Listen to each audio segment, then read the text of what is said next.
सर्व स्पर्धा परीक्षेच्या दृष्टीने दर्जेदार अशा व्हिडिओ लेक्चरसाठी लाईक, शेअर आणि सबस्क्राईब करा अभ्यास मित्र यूट्यूब चॅनल.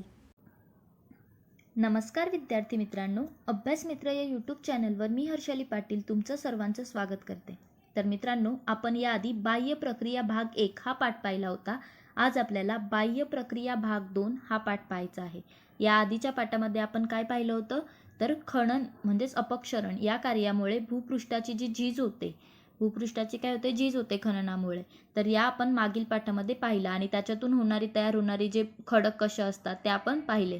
तर अपक्षरण कार्य जे आहे त्यामधून तयार झालेला जो गाळ असतो तो कारखांकडून वाहून नेला जातो आणि कारखांची गती कमी झाल्यावरती त्याचे संचयन होते. हा जो गाळ असतो तो कारखांकडून वाहून नेला जातो आणि कुठेतरी एका जागी जाऊन तो साचतो. मग त्यामुळे काय होते, त्या कारखांची गती कमी होते आणि त्याचे संचयन होते. आणि या पद्धतीने वाहते पाणी म्हणजे काय, नदी किंवा हिमनदी, वारा, सागरी लाटा, भूजल ही जी कारके आहेत ती काय करतात, अपक्षरण, वहन आणि संचयनाचे कार्य करतात. बघा पुन्हा एकदा बघा, कोणती कारके, वाहते पाणी म्हणजे नदी, हिमनदी, वारा, सागरी लाटा, भूजल ही काय आहेत, कारके आहेत जी अपक्षरण, वहन आणि संचयनाचे कार्य करतात. आणि या कारकांमुळेच भूपृष्ठामध्ये सतत बदल घडून येत असतात आणि नवनवीन भूरूपे तयार होतात. आता यातीलच काही भूरूपांची माहिती आपल्याला घ्यायची आहे. या पाठामध्ये आपल्याला काही महत्त्वाची भूरूपे पाहायची आहेत आणि ती खूप महत्त्वाची आहे, त्यावर प्रश्न विचारले जातात. त्यामुळे काळजीपूर्वक हा पाठ बघा. आणि या आधीचा पाठ देखील बाह्य प्रक्रिया भाग 1 आणि भाग 2 हे दोन्ही महत्त्वाचे पाठ आहेत. आता मित्रांनो, आपल्याला नदीचे कार्य आणि भूरूपे पाहायची आहेत. त्यांनी काय म्हटलंय, नदीची व्याख्या तुम्हाला नदी म्हणजे नेमकं काय आणि ओहोळ, ओढा, नाळा, नदी यांमध्ये तुम्ही कसा फरक करता हे तुम्हाला विचारलेलं आहे. तर आता आपण बघूया. तर बघा मित्रांनो, नैसर्गिकरित्या एकत्रित झालेला पाण्याचा ओघ गुरुत्वाकर्षण शक्तीच्या प्रभावामुळे, कशाच्या प्रभावामुळे, गुरुत्वाकर्षण शक्तीच्या प्रभावामुळे भूपृष्ठाच्या उताराच्या दिशेने वाहू लागतो आणि स्वतःचा मार्ग स्वतःच आखत जातो. म्हणजे स्वतःचा मार्ग काय करत जातो, स्वतःच तयार करत जातो. पाण्याचा ओघ यालाच काय म्हणतात, जलप्रवाह असे म्हणतात. आणि असे अनेक जलप्रवाह जेव्हा एकत्र येतात तेव्हा काय होते, नदीची निर्मिती होते. म्हणजे अनेक जलप्रवाहांचं मिळून काय होते, नदी तयार होते. कशामुळे, गुरुत्वाकर्षण शक्तीच्या प्रभावामुळे उताराच्या दिशेने ते पाणी वाहतं. इथे तुम्हाला घळईचं चित्र मित्रांनो दिलेलं आहे, कॅनियन याला म्हणतात, तर बघून घ्या हे तुम्ही.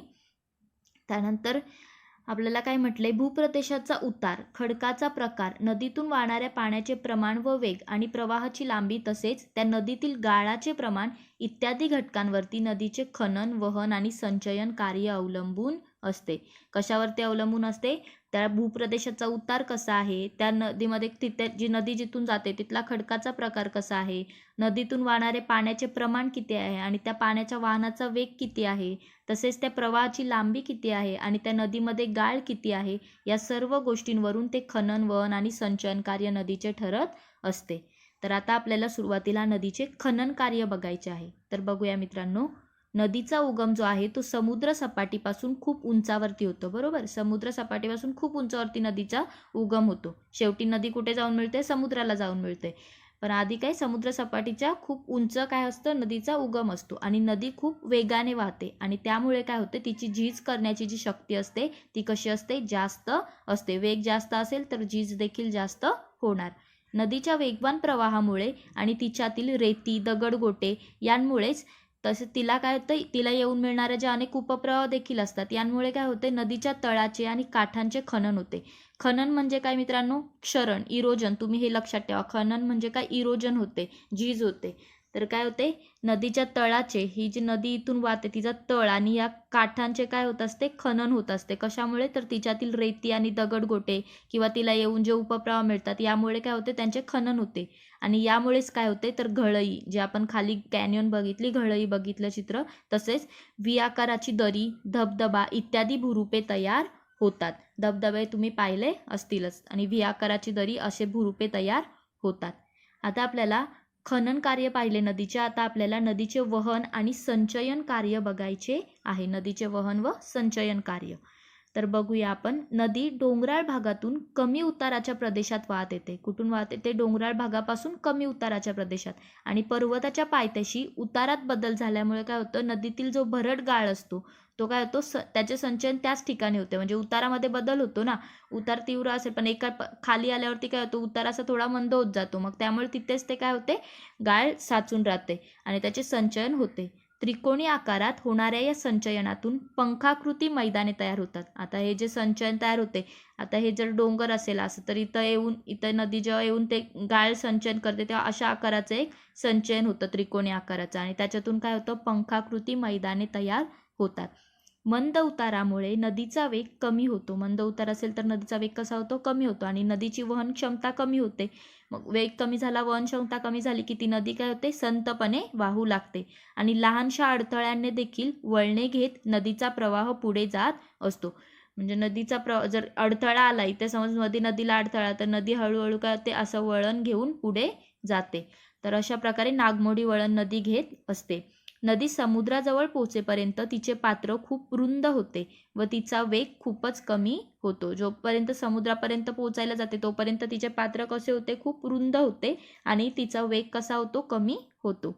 तसेच नदीतला गाळ तिच्या पात्रात आणि काठावरील प्रदेशामध्ये साचतो. कुठे साचतो? नदीचा गाळ तिच्या पात्रामध्ये, नदीपात्रामध्ये आणि काठाच्या प्रदेशामध्ये साचतं. नदीतील जे गाळ आहे त्याचं संचयन होण्यासाठी त्या नदीची लांबी, पाण्याचे प्रमाण, नदीतील गाळाचे प्रमाण आणि भूपृष्ठाचा व नदीचा उतार इत्यादी घटक आवश्यक असतात. कोणते कोणते? पाण्याचे प्रमाण, त्या नदीची लांबी, नदीतील गाळाचे प्रमाण आणि भूपृष्ठ व नदीचा उतार हे घटक महत्त्वाचे असतात. कशासाठी? संचयनासाठी. आणि अशा प्रकारे गाळाचे संचयन झाल्यामुळेच काय होतं मित्रांनो, नदीपात्राच्या आजूबाजूला पूरतट, पूरमैदाने तर मुखाकडील भागामध्ये त्रिभुज प्रदेश तयार होतात. इथे पूरतट आणि पूरमैदाने दिलेले आहेत. तर ही बघा, ही नदी येते त्यामुळे काय होत जातं, इथल्या भागात क्षरण होत जातं, इरोजन होत जातं, ते खाली जातं तो भाग आणि मग मधला भाग खाली गेला तर बाजूचे भाग काय येतात, थोडे वर असतात. तर मग ते काय झाले, पूरतट. म्हणजे काय झाले, पुरापासून हे पाणी जे आहे ते इकडे येणार नाही. कशामुळे? या पूरतटांमुळे. पुरापासून त्या भागाचे काय होते, संरक्षण होते, म्हणून त्याला काय म्हणतात, पूरतट म्हणतात. तसेच इथे जे आहे ते काय, मग इथे घरे वगैरे असू शकतात, ही काय झाली, पूरमैदाने झाली. बरोबर. तर अशा प्रकारे आणि मुखाकडील भाग जो असतो तिकडे काय होतात, त्रिभुज प्रदेश तयार होतात. आपण बघूया पुढे एक एक चित्र. इथे तुम्हाला दिसेल नदीची नागमोडी वळणे, नदी कशा प्रकारे नागमोडी वळणे घेते इथे दिलेलं आहे. मित्रांनो, एक गोष्ट लक्षात ठेवा, कधीतरी काय होतं, ही नागमोडी वळणे इतकी जास्त होत जातात की एकदाच येऊन काय होतं, ते सगळे जॉईन होत जातात. जर आपण पुढे जर आलं तर बघूया, असे खूप जास्त नागमोडी वळणे येतात आणि हे पूर्ण जॉईन होऊन जाते आणि नदी मग पुन्हा सरळ वाहू लागते. तर अशा प्रकारे देखील कार्य होत असतं. तर बघा आता काय म्हटलंय, शिक्षकांच्या मदतीने घळई, व्ही आकाराची दरी, धबधबा, पंखाकृती मैदाने, नदीचे नागमोडी वळण, पूरतट, पूरमैदाने आणि त्रिभुज प्रदेश ही भूरूपे कशी तयार होत असावीत हे तुम्हाला समजून घ्यायला सांगितलेलं आहे. आता हे मी तुम्हाला सांगितलंच आहे, त्यामुळे वेगळं काही करायची गरज नाही, आपण पाहतोयच ते. तुम्हाला जर जास्तीच असेल तर तुम्ही गुगल किंवा यूट्यूब करून बघू शकता. आणि मित्रांनो, एक गोष्ट लक्षात ठेवा की ही प्रक्रिया लगेच होणारी नाही आहे, यासाठी वेळ लागतो. भूगोलमध्ये ज्याही प्रक्रिया दिलेल्या असतात त्या कधीच लगेच जलद होणाऱ्या प्रक्रिया नसतात, त्याला काही काळ जावा लागतो, काही वर्ष जावे लागतात. आता काय म्हटलंय, पहा बरं जमतंय का.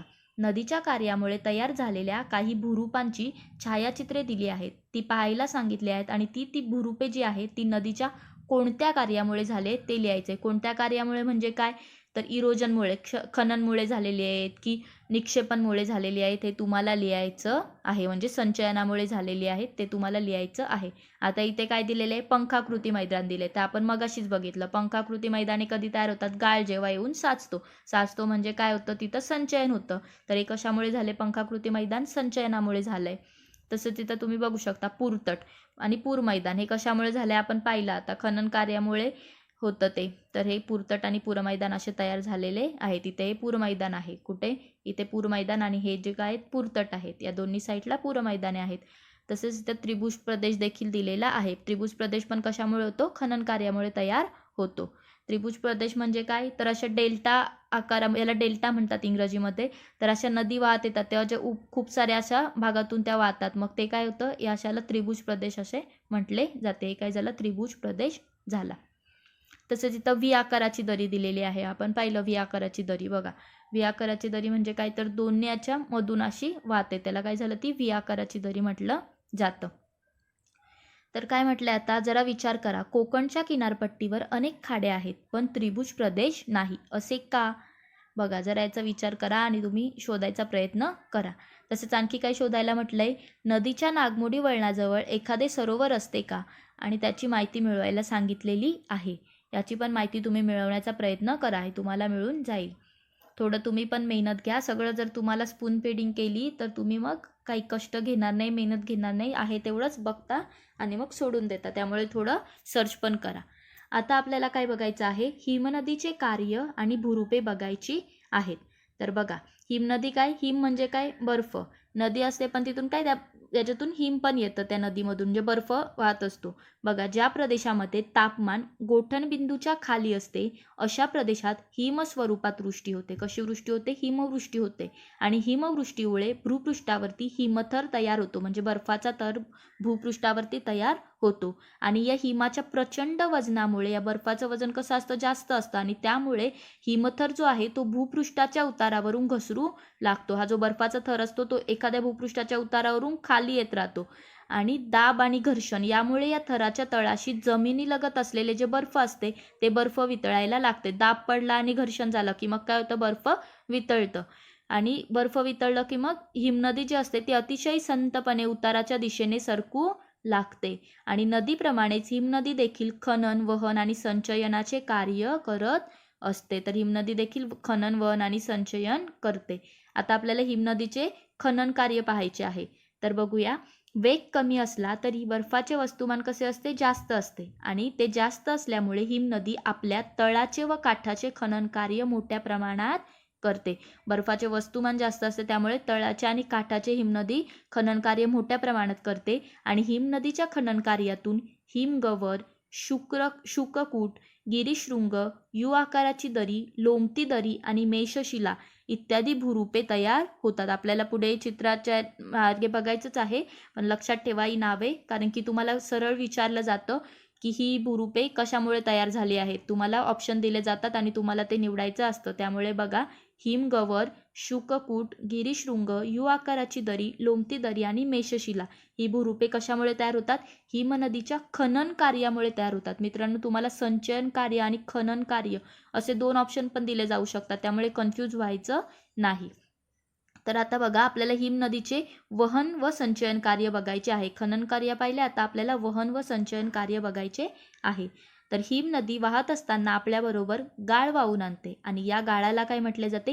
हिमोड म्हटले जाते. काय म्हटले जाते? हिमोड म्हटले जाते. आणि या हिमोडाच्या संचयनाच्या स्थानानुसार हे जे हिमोड असतं त्याचं संचयन कोणत्या स्थानी होतं त्यानुसार मग पुढे भूहिमोड, पार्श्वहिमोड आणि मध्य हिमोड तसेच अंत्य हिमोड असे 4 प्रकार पडतात. कशानुसार? या हिमोडच्या संचयन, हे जब बर्फ वाहून गाळ आणला जातो वाहून हिमनदीच्या सोबत, त्याला काय म्हणतात? हिमोड म्हणतात. आणि या हिमोड कुठे साचतो, त्याचं स्थान कोणतं आहे, कोणत्या स्थानी साचतो, मग त्यानुसार असे 4 प्रकार पडतात: भूहिमोड, पार्श्वहिमोड, मध्य हिमोड आणि अंत्य हिमोड. तर आपल्याला दिलेलं आहे पुढे आकृतीमध्ये, हिमनदीच्या संचयन कार्यातून हिमोडगिरी, हिमोडकटक इत्यादी भूरूपे तयार होतात. कोणकोणते? हिमनदीच्या संचयन कार्यातून हिमोडगिरी आणि हिमोडकटक ही भूरूपे तयार होतात. आता आपल्याला हिमनदीच्या कार्यामुळे निर्माण होणाऱ्या विविध भूरूपांची माहिती आपण बघितलं ते, तर ती मिळवायची आहे. बघा आणखी काय म्हटलंय, माहिती आहे का तुम्हाला? हिमनदी प्रतिवर्षी 1 सेंटीमीटर ते 1 मीटरपर्यंत वेगवेगळ्या वेगाने पुढे सरकत असते. बघा, हिमनदी प्रति दिवशी 1 सेंटीमीटर ते 1 मीटरपर्यंत वेगवेगळ्या वेगाने पुढे सरकत असते. ग्रीनलँडमधील जे जाको बशावन जे आहे, ही हिमनदी जी आहे ती जगातील वेगवान हिमनद्यांपैकी एक असून ती प्रति दिवशी 46 मीटर्स वेगाने पुढे वाहते. बघा किती ती फास्ट आहे हिमनदी. कोणती? जाको बशावन. कुठे? ग्रीनलँडमधील. हे लक्षात ठेवा. ती प्रति दिवशी 46 मीटर वेगाने वाहते.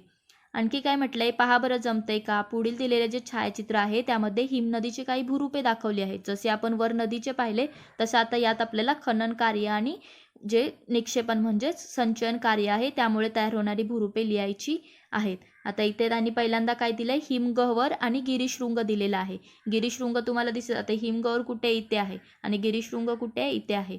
तर यानुसार ते कोणते आहेत ते आपल्याला लिहायचे. बघा हे पण एक प्रकारे स्थानानुसारच आहे ना, कोणत्या स्थानी इरोजन झालंय, तर त्यामुळे इथे काय येणार, हे खालचं हिमगह्वर आणि हे गिरीशृंग हे कशामुळे झाले, खनन कार्यामुळे झालेलं आहे. तसंच खाली काय दिले आपल्याला, हिमोड आणि त्याचे प्रकार दिलेले आहेत ते बघू शकता तुम्ही. यात अंत्य हिमोड, पार्श्व हिमोड, परत मध्य हिमोड हे दिलेलं आहे. नदीचं पात्र, हिमनदीचं पात्र कसं आहे ते बघू शकता. तसेच मित्रांनो इथं आणखी दिलंय यू आकाराची दरी. कशामुळे होते, ही खनन कार्यामुळे, हिमनदीच्या खनन कार्यामुळे यू आकाराची दरी, आणि व्ही आकाराची दरी नदीच्या खनन कार्यामुळे होते. हे दोन कन्फ्यूज होऊ नका, लक्षात ठेवा. त्यानंतर पार्श्व हिमोड दिलेलं आहे, मध्य हिमोड दिलेलं आहे, आपण पाहिलं. तसेच हिमोडगिरी दिले. हिमोडगिरी कशामुळे होतं, हिमोडगिरी पण संचयन कार्यामुळे होते. मेषशिला दिलेला आहे, हे खनन कार्यामुळे मेषशिला तयार होतं. तसेच भूहिमोड दिलेलं आहे. कसं भूहिमोड आहे बघा. तसेच हिमोड कटक आणि लोमती दरी देखील दिलेलं आहे. तर हे तुम्ही इरोजन कार्यामुळे लोमती दरी होते. तसेच काय म्हटलंय, सांगा पाहू भारतात हिमनदीचे कार्य कोठे पाहायला मिळेल आणि कोणत्या नैसर्गिक प्रदेशात हिमनदीचे कार्य समुद्र सपाटीला पाहायला मिळेल. हे तुम्ही प्रदेश शोधण्याचा प्रयत्न करा. तुम्हाला माहिती असेल की भारतात कुठे अशा हिमवर्षा वगैरे, हिमवृष्टी वगैरे होते, तर जरा डोकं चालवा आणि सांगा. तसेच नदीचे पाणी ज्याप्रमाणे वाहताना दिसते तशी हिमनदी वाहताना दिसेल का, हे त्यांनी विचारलेलं आहे. तर याच्यावरती तुम्ही विचार करा. आपण वरच पाहिलं कसं होतं ते वहन वगैरे. त्यानंतर आता बघूया वाऱ्याचे कार्य आणि भूरूपे. तर बघा मित्रांनो, हे महत्त्वाचे घटक आहेत, आपण त्यांचं बघतोय. नदी पाहिली, हिमनदी पाहिली, आता आपल्याला वाऱ्याची कार्य आणि भूरूपे पाहायचे आहेत. तर बघा, हवेच्या हालचालीला वारा म्हणतात. वारा म्हणजे काय, हवेची हालचाल. हे आपण यापूर्वी पण पाहिले. आता हे वारा जे आहे ते वायुरूप बाह्यकारक आहे. वाऱ्याचे खनन, वहन व संचयन कार्य मुख्यतः कुठे होतं, वाळवंटी प्रदेशात आणि कमी पावसाच्या क्षेत्रामध्ये जास्त प्रभावीपणे आढळून येतं.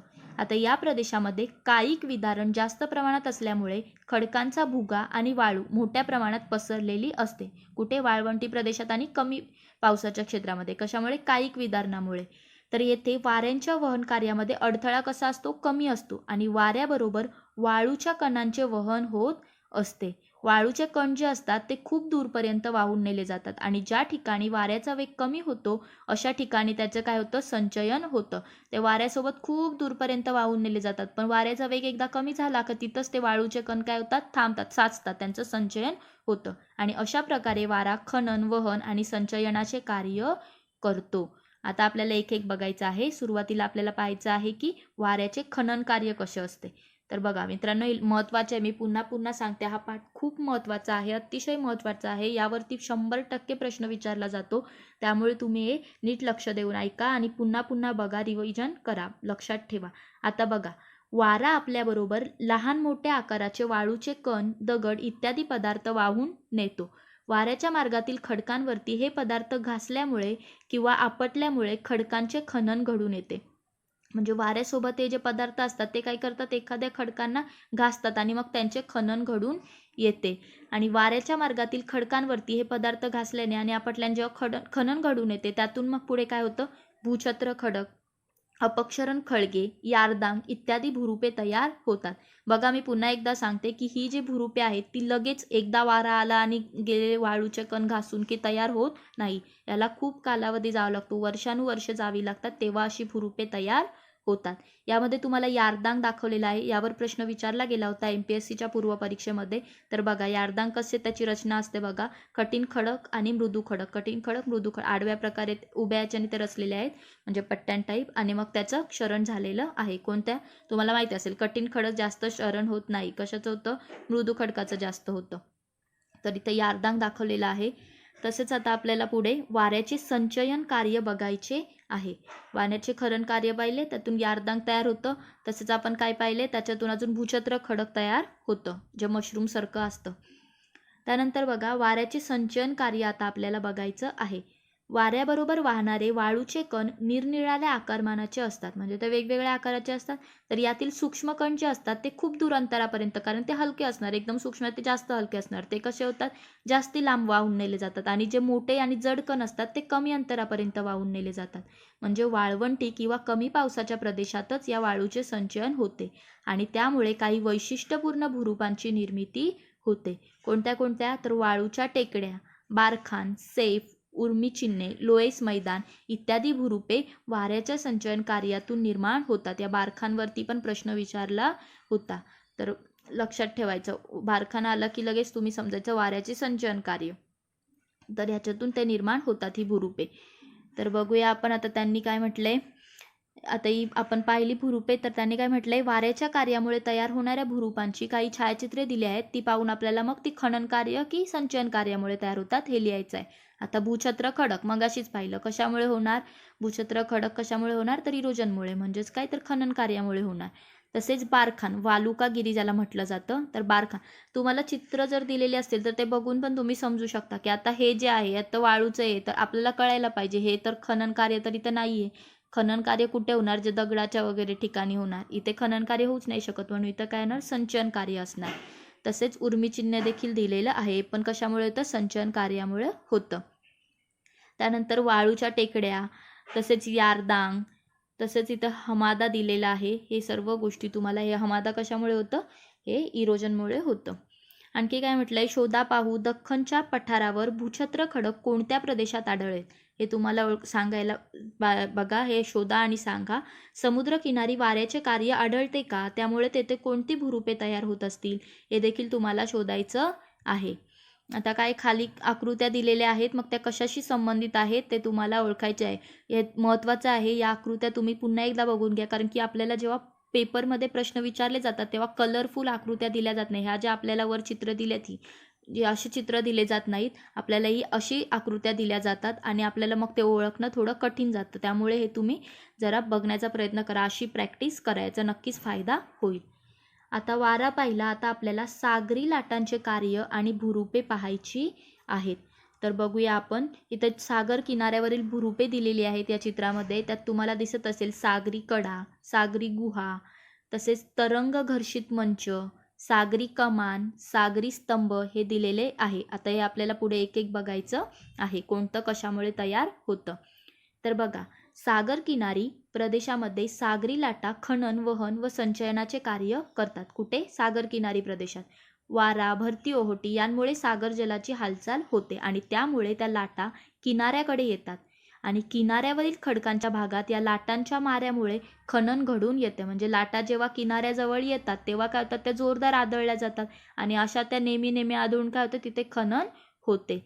आणि पुळणीसारख्या किनाऱ्याच्या भागात, मोकळ्या भागामध्ये लाटांकडून संचयन केले जाते. आता पुळण म्हणजे काय मित्रांनो, असा एक समुद्र असतो आता इथे पूर्ण आणि असा एक भाग असतो ज्याला पुळण म्हणतात. आपलं गणपतीपुळे तुम्हाला महाराष्ट्रातील माहिती असेल, तर गणपतीपुळे ठिकाण आहे, तर त्याला पुळण आहे, ते पुळणचं उदाहरण आहे. तर पुळणीसारख्या किनाऱ्याच्या मोकळ्या भागामध्ये लाटांकडून संचयन केले जाते, हे संचयनामुळे होतं. तर बघा मित्रांनो, आता सागरी लाटांचे खनन कार्य आता आपल्याला पाहायचं आहे. लाटा किनाऱ्यावर येऊन फुटल्यानंतर पाणी तसेच त्याबरोबर वाहून आलेले दगड, गोटे, रेती, वाळू इत्यादी पदार्थ जोराने किनाऱ्यावर आपटतात आणि त्यामुळे किनाऱ्याची झीज होते. या सागरी लाटा ज्या असतात त्यांच्या द्राविक व रासायनिक क्रियेमुळे देखील त्या किनाऱ्याची झीज होत असते. म्हणजे सागरी लाटांमध्ये वेगवेगळे द्राव पण असतात आणि रासायनिक घटक पण असतात आणि यांच्या क्रियेमुळे देखील त्या किनाऱ्याची झीज होत असते. या सागरी लाटांच्या खनन कार्यातून तरंग घर्षित मंच, सागरी गुहा, सागरी कडा, सागरी कमान, सागरी स्तंभ इत्यादी भूरूपे तयार होतात. बघा, पुन्हा एकदा नावं बघा. सागरी लाटांच्या खनन कार्यामुळे तरंग घर्षित मंच, सागरी गुहा, सागरी कडा, सागरी कमान आणि सागरी स्तंभ तयार होतात. आता आपण खनन कार्य पाहिले. आता आपल्याला ज्या सागरी लाटा आहेत त्यांचे संचयन कार्य बघायचे आहे.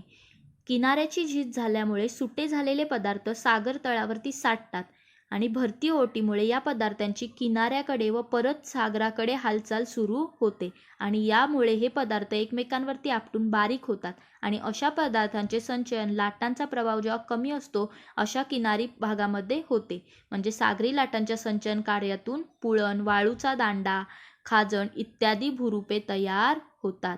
तर बघा हे लक्षात ठेवा, पुळण, वाळूचा दांडा आणि खाजण इत्यादी भूरूपे कशामुळे तयार होतात, तर सागरी लाटांच्या संचयन कार्यामुळे तयार होतात. आता काय म्हटलंय पहा बरं, जमतंय का? सागरी लाटांच्या कार्यामुळे तयार होणारी छायाचित्र दिली आहेत आणि आपल्याला त्यांचं आता संचयन कार्य आणि जे इरोजन आहे, खनन कार्य आहे ते बघायचं आहे. आता सागरी गुहा मगाशीच बघितलं आपण, कशामुळे होतंय, खनन कार्यामुळे होतं. जेव्हा लाटा अशा येऊन सारख्या सारख्या इथे येऊन लाटा जोराने आपटतात तेव्हा काय होतं, इथं खनन होत जातं. या सागरी गुहा अशा तयार होतात. तसेच आणखी काय दिलंय, खाजण. बघा खाजण कशा प्रकारे तयार झालेलं आहे, कशामुळे होतं, संचयनामुळे होतं. तसेच काय, तरंग घर्षित मंच. कशामुळे होतं तरंग घर्षित मंच, तर तरंग घर्षित मंच देखील आपण पाहिलं याच्यामुळे, खनन कार्यामुळे होतं. तसेच सागरी कमान, हे पण खनन कार्यामुळे होतं. बघा कशी छान, तुम्ही बघितलं असेल अनेक ठिकाणी असतात मोठमोठ्या समुद्रकिनारी सागरी कमान. असे कशामुळे तयार झालेले, नदीच्या लाटांमुळे. कशामुळे, खनन कार्यामुळे झालेलं आहे. नदीच्या नाही, सागराच्या लाटामुळे झालेलं आहे. तसंच इथे वाळूचा दांडा दिलेला आहे, पुळण दिलेला आहे. गणपतीपुळे मी तुम्हाला उदाहरण दिलं. सागरी कडा कशा प्रकारे आहे ते तुम्ही बघू शकता ही छायाचित्रे. आता या चित्रातील सागर निर्मित भूरूपे आपल्याला ओळखायची आहेत आणि त्यांची नावे लिहायची आहेत. इथे तुम्हाला दिलेलं आहे बघा, इथे तुम्हाला दिसेल सागरी जे कमान आहे ते, किंवा सागरी गुहा, इथे पुळण, वाळूचा दांडा, या सर्व गोष्टी इथं दिलेल्या आहेत. सागरी कडा देखील आहे. तरी तुम्ही त्याची जे शोधण्याचा प्रयत्न करा. आता आपल्याला काय पाहायचं आहे, भूजलाचे कार्य आणि भूरूपे पाहायची आहेत. सागरी लाटा, वारा झाला, नदी झाली, हिमनदी झाली. आता आपल्याला भूजलाचे कार्य व भूरूपे पाहायची आहेत. तर बघा मित्रांनो, जमिनीमध्ये मुरलेले पावसाचे पाणी सच्छिद्र खडकातून अथवा खडकातील भेगांमधून भूपृष्ठाच्या खाली जाते. जमिनीमध्ये मुरलेले जे पावसाचे पाणी असते ते एखाद्या ज्या सच्छिद्र म्हणजे काय, ज्या खडकाला छिद्र असतात त्याच्यातून ते पाणी, किंवा त्या खडकाला ज्या भेगा असतात त्यामधून ते भूपृष्ठाच्या खाली जाते आणि हे पाणी अच्छिद्र खडकाच्या थरापर्यंत, म्हणजे जिथे अच्छिद्र खडक म्हणजे कोणते, आपले ग्रॅनाइट वगैरे सारखे मोठमोठे जे अग्निजन्य खडक असतात त्यांना छिद्रे नसतात, त्या खडकांपर्यंत जाऊन ते पोचतात आणि असे साठलेले पाणी म्हणजे काय, भूजल होय. जे भूजल पातळी वगैरे आपण म्हणतो, तर हे भूजल काय झालं, ते पाणी जे असतं जे अच्छिद्र खडकांच्या थरापर्यंत जाऊन साचलेलं असतं. आता या खडकातील विद्राव्य खनिजे पाण्यात विरघळतात व ती त्या भूजलाबरोबर वाहत जातात आणि हेच काय झाले, भूजलाचे खनन कार्य झाले. म्हणजे ते भूजल ज्या खाली जात असतं त्यासोबत खडकातील विद्राव्य खनिजे देखील घेऊन जातो. आता बघा, भूजलाचे बाष्पीभवन झाल्यास किंवा त्या भूजलाच्या द्रावण क्षमतेपेक्षा जास्त प्रमाणात विद्राव्य खनिजांचा पुरवठा झाल्यास त्यातील विरघळलेल्या स्थितीतील खनिजांचे काय होते, संचयन होते. बघा, भूजल जे असते त्याचे बाष्पीभवन झाले म्हणजे जमीन तापलेली असते, किंवा तुम्हाला माहिती आहे आपल्या पृथ्वीच्या अंतर्भागात देखील अनेक क्रिया चालू असतात, त्यामुळे तापमान अधिक असते, मग त्यामुळे त्या भूजलाचे देखील बाष्पीभवन होते. असे बाष्पीभवन झाले किंवा त्या भूजलाची जी द्रावण क्षमता आहे त्यापेक्षा देखील जास्त प्रमाणात खनिजांचा साठा आला, ते खनिज जास्त प्रमाणात आली तर ते काय होत नाही, विरघळत नाही आणि मग त्यातील जे विरघळल्या स्थितीतील जे खनिजे असतात मग त्यांचे काय होते, संचयन होते. जे विरघळत नाहीत त्यांचे काय होते, संचयन होते आणि अशा प्रकारे भूजलाचे खनन, वहन व संचयन कार्य होत असते. मित्रांनो, भूजलाच्या या कार्यामुळे विलय, विवर, चुनखडीच्या प्रदेशातील गुहा, अधोमुखी व ऊर्ध्वमुखी लवणस्तंभ इत्यादी भूरूपे तयार होतात. आता आपल्याला बघा, भूजल पातळी इथे दिलेला आहे. भूपृष्ठाखालील साचलेल्या जलाच्या वरच्या पातळीला भूजल पातळी असे म्हटले जाते. भूपृष्ठाच्या खाली साचलेल्या जलाच्या, जे भूपृष्ठाच्या खाली जे जल असतं त्याच्या वरच्या पातळीला काय म्हटलं जातं, भूजल पातळी असे म्हटलं जातं. ऋतुमान, खडकांची सच्छिद्रता, पर्जन्यमान इत्यादी घटकांनुसार भूजल पातळी जी आहे त्यामध्ये बदल होतो. पावसाळ्यात भूजल पातळी जी असते ती भूपृष्ठाच्या जवळ असते आणि उन्हाळ्यात ती कशी असते, खोल असते, कारण की बाष्पीभवन जास्त प्रमाणात होतं आणि पावसाळ्यात जास्त पाणी खाली शोषलं जातं, जमिनीमध्ये जातं, म्हणून ती पातळी कशी असते, जास्त असते, भूपृष्ठाच्या जवळ असते. आता काय म्हटलंय, शोधा पाहू, महाराष्ट्रात चुनखडकाच्या गुहा आणि लवणस्तंभ कोठे आढळतात. तसेच चुनखडीच्या भूरूपे जे आहेत त्या प्रदेशाला कास्ट असे का म्हणतात. मित्रांनो, आपण लवणस्तंभ बाह्य प्रक्रिया भाग 1 मध्ये पाहिलेलं आहे. तुम्हाला यावरती अजून पाहायचं असेल डिटेलमध्ये तर तुम्ही आधीची व्हिडिओ बघून, ज्यांनी बघितली नसेल त्यांनी आधीची व्हिडिओ बघा आणि ज्यांनी बघितली असेल त्यांना लक्षात नसेल तर पुन्हा एकदा बघा. जरा विचार करा, रामूला आपल्या शेतात विहीर खोदायची आहे, पण त्याला प्रश्न पडला आहे की कोणत्या ऋतूत खोदावी म्हणजे विहिरीला जास्त काळ पाणी मिळेल. तर तुम्ही रामूला काय सुचवाल? तर बघा, आपल्याला आपण मगाशीच पाहिलं भूजल पातळी, विहीर खोदायची म्हणजे काही भूजल पातळीचा इथं संबंध आला. तर आपल्याला माहिती आहे पावसाळ्यामध्ये भूजल पातळी कशी असते, भूपृष्ठाच्या जवळ असते. तर बघूया आणखीन. आता काय म्हटलंय, हे भूजलाच्या कार्यामुळे तयार झालेले दिलेले आहेत आपल्याला छायाचित्र आणि त्याला आपल्याला द्यायचं आहे की कशामुळे तयार झाले, खनन कार्य की संचयन कार्य, आपल्याला हे द्यायचं आहे. विलय विवर दिलेला आहे, त्यानंतर अधोमुखी व ऊर्ध्वमुखी लवणस्तंभ दिलेला आहे, आपण पाहिलं निक्षेपणामुळे होतं. तसेच आता इथं एक चित्र दाखवलं आहे, त्यातील भूजल निर्मित भूरूपांना आपल्याला नावं द्यायची आहेत. तुम्हाला मी पुन्हा सांगते की हे असे ब्लॅक अँड व्हाईटमधले चित्र त्यांना नावं देण्याचा प्रयत्न करा, कारण की परीक्षेत आपल्याला असे कलरफुल प्रश्न दिले जात नाहीत, आपल्याला असेच चित्र दिले जातात. तसेच काय म्हटलंय, जरा विचार करा, वारा नदी आणि हिमनदी यांच्यापैकी कोणत्या कारकाची गतिजन्य ऊर्जा अधिक असेल. तर याचा तुम्ही विचार करा. आपण पाहिलंय हे, पण पुन्हा एकदा बघा, व्हिडिओ बघाल पुन्हा एकदा किंवा वरचं पाठ वाचाल तर तुम्हाला हे कळून येईल. मित्रांनो, आपला हा पाठ इथे संपलेला आहे. हा अतिशय महत्त्वाचा पाठ आहे. यावरचे प्रश्न सोडवण्याचा प्रयत्न करा, तुम्हाला नक्कीच फायदा होईल आणि अनेक मार्क मिळतील. त्यामुळे व्हिडिओ आवडला असेल तर प्लीज लाईक, शेअर आणि सबस्क्राईब करा. काही डाऊट असेल तर कमेंट बॉक्समध्ये विचारा किंवा आमच्या अभ्यास मित्र या टेलिग्राम चॅनलवरती तुम्ही विचारू शकता. धन्यवाद. बघत राहा अभ्यास मित्र.